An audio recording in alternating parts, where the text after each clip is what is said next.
Good morning, I'm Rachel Gable with your Fair Cattle Markets update for May 14th. I'm here at Livestock Exchange today in Brush, Colorado with Robin Varelman, who is the owner and the gal in charge.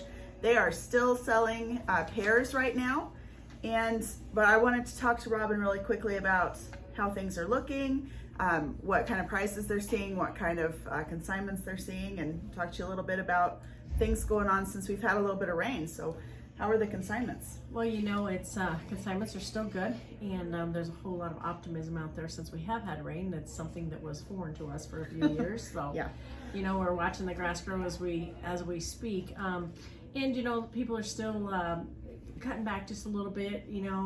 Some of those who cut back way last fall have decided maybe they would purchase a handful more to put with theirs, but there's still conservative measures going on out there in the cattle as far as breeds, pairs. Some of the people, unfortunately, south of us, 60, 70 miles, they haven't had hardly any moisture. So, that's a real stumbling block for them down south. But up here, we've been really blessed. I would say this 75-mile radius right around here has been really good.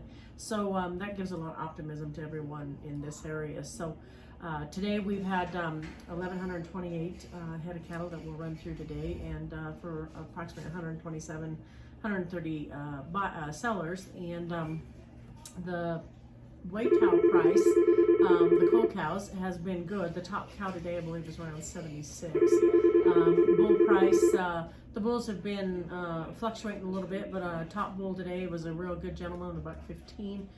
He would be a yield grade 1, and then some of the yield grade 2s starting around 76 up to 85. So, that's kind of been the average on them. Not a lot of changes in their aspect, but the weigh cows have remained good for the rancher. Not always. I don't think we can ever get enough for a weigh cow, but it's remained good. Something that is a plus also. So a cow that's lost a calf, or maybe a cow that's not milking like she did, or just different things. At least you do get a little bit of compensation, better than it has been in previous years at this time. So, oh yeah. So, and with this rain that we've had recently, the LEI put together some information about things to look for. They work with Dr. Paul Chard here in Brush, and they're saying, with these recent rains, you need to keep watching out for grass tetany, and those pastures can get a little washy, huh? The pastures can get washy, and I think a lot of things that people sometimes do forget is, we've had such hot and cold and freezing and snow. Those baby calves sometimes aren't up and around moving, and so you need to really watch the overeating on the calves as well. So if they haven't had a C&D, you might consider that. But when you get out to the pairs and that, the grass does get washy, and you can run into some grass tetany problems. So we recommend, and I'm sure a lot of people know, but some that may not know, you need to have some good magnesium in your systems and make sure that you do keep them whole when you do kick them out. So we work with Dr. Chard, and we just are here to inform you and help you to make better management decisions in your herds, so that you don't have the problems, and you don't have the problems later on.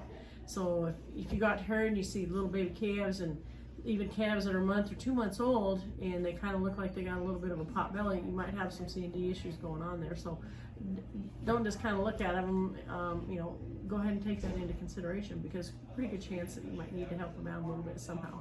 Sure. It's always hard when we're bedding so much and things are wet and calves are in the shed. As soon as they put them in a shed, it's just like a hot box. Yep, absolutely, absolutely. Absolutely.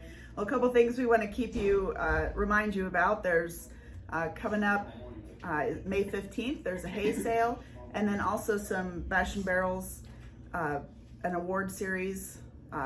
Next, the 21st, right? Yes. Is the Yep. next one coming up, and then the 30th. 2 of those are already done, but they could still come. Yep. And they get had in a there. real good turnout. The first one was last week. Good. And it was a real good turnout. Lots of young kids, lots of adults too as well. So yeah, people are glad to get out and about. Yeah. And the weather was perfect, and we had a sunshiny day, and we're loving the sun today. Boy, I mean, It's nice. It helps dry the moisture down, helps evaporate what's on top. It didn't go down, so we're pretty lucky in this area. We are. And I also wanted to show you really quickly, LEI, of course, and Robin was a host of one of the big meet in events, and she still has a few of these super cool t-shirts for $15 here at LEI. You can get those for you. Eat meat all day, every day. Where beef is best. Livestock Exchange in Brush, Colorado.